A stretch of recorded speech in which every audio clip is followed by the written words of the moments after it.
So in this video, we're going to cover the more advanced methods of some DLC creators would use, such as IV Pack Creator, the Vanilla Works team, where you're talking hundreds of different vehicles and sound data, weapon data, things like that. So we'll just set a benchmark. What we'll do, we'll load up the game just so you can see that there are no user DLCs installed.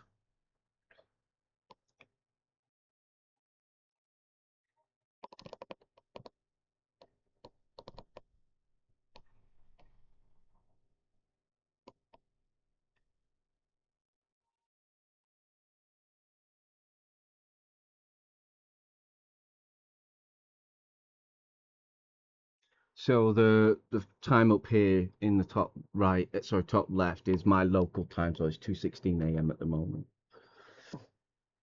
That's just there, so there's no. Do you know what I mean? It's like people might say, "Oh, you've cut it." Like, prove it. You can't prove it because there's no cuts. It's end to end. Any mistakes I make, any crashes that happen, you see them live. Right, so let's verify random spawner. We indeed have no DLCs in the game.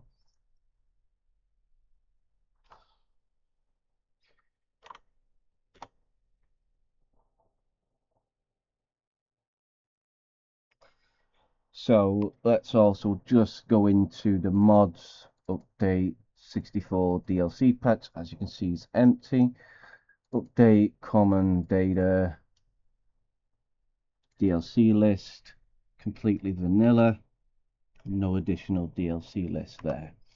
So, what have I done as part of the test of this? So, I've taken Monkey Police's Liberty City Vehicles and Pets pack, and I basically extracted all the files and put them loosely in a folder, as if I was Monkey Police himself, basically having all my mod files and stuff ready to build manually a DLC pack.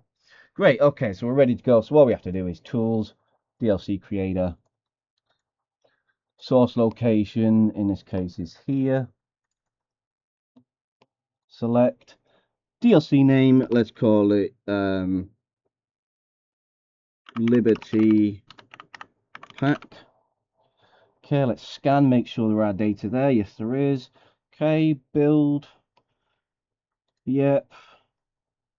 Replace, because it's got additional replacement vehicles. Save in the mods folder. Automatically added DLC list. Built in 0.002 seconds, basically 2 milliseconds. Close. Close. Launch.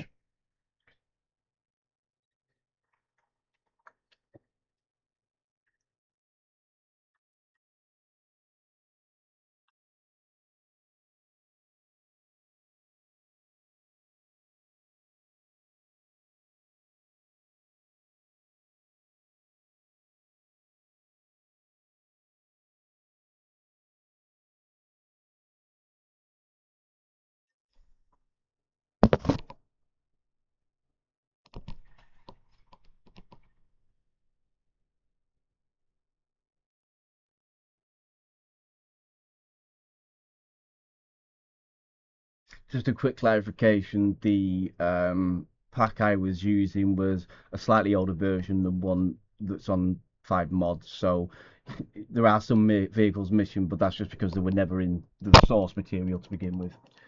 Okay, so clarification as well, when it stutters there at the start, that's just my build of the game, nothing to do with the DLC pack.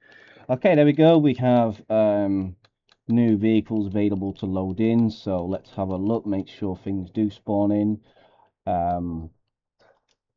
We've got ambulance,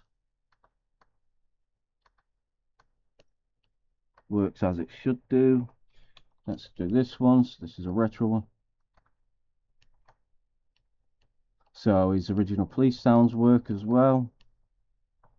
Police and siren sounds. Because we're dealing with weapon metadata as well, let's load up the APC. Yep, okay, so as you see, it's all there.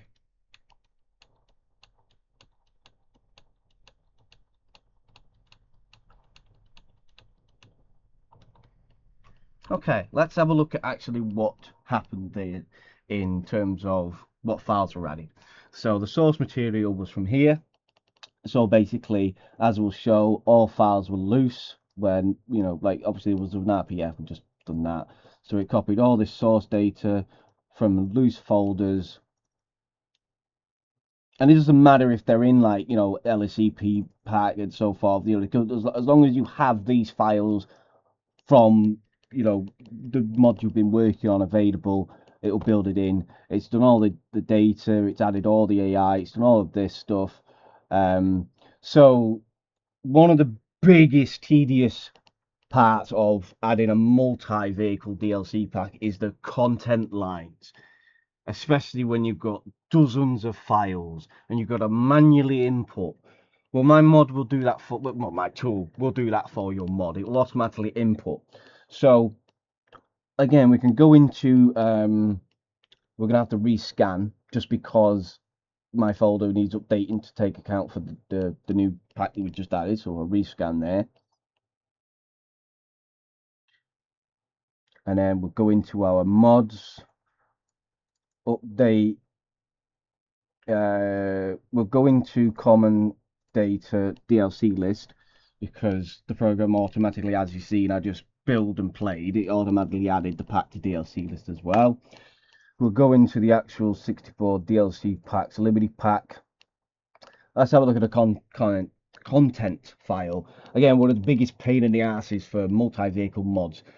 This populated every single file correctly as it should have done, including with regards to its replacement sets, all correctly formed as it should be. It also did the content file again. Sorry, the setup file actually needed to, run it, and it's correctly put things where they are supposed to be.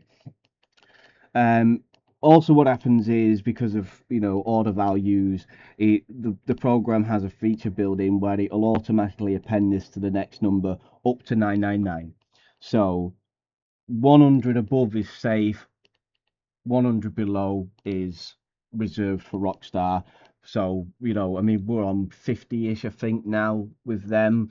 So this just ensures there's no conflicts between official DLCs and custom DLCs. What has it done in terms of all the data? Well, it's basically scanned it all and rewrote it line for line, comma for comma, dash for dash, and so forth, such as the car calls file, for example. Um, it's basically just taking it all and made sure it's all correct, syntax errors and everything like that. If there are syntax errors, it will try to correct them, but obviously if you've got a name here, so when I say syntax error, if this line here was missing, then it would recognize and think, okay, that should be fixed. So it'll automatically fix little errors like that for you. But of course, you have also got an XML checker when you're building your code with my program. And that pretty much demonstrates unsafe. Yeah, okay. Just the power of this tool.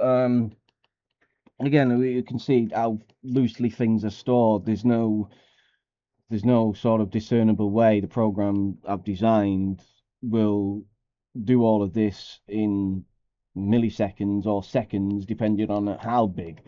So in terms of the animation, it's added all of that, including its internal content. Audio, it's added all of the audio data and sound effects. It's added the various scenario, conditional, and all of this stuff, things that may be involved in a much bigger pack.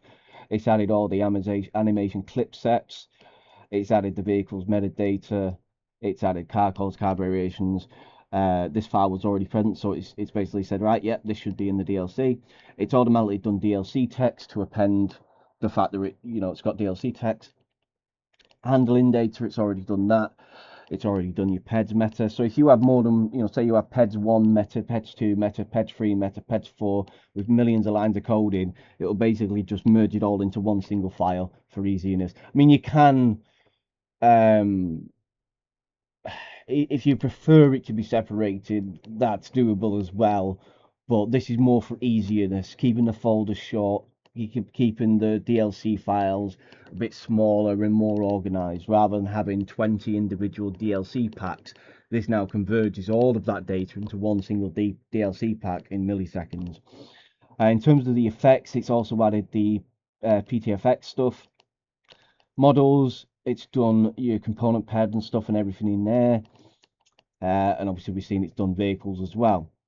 And that pretty much ends the demonstration. Anyone got any questions, let me know, and I'll try my best to answer them as best I can.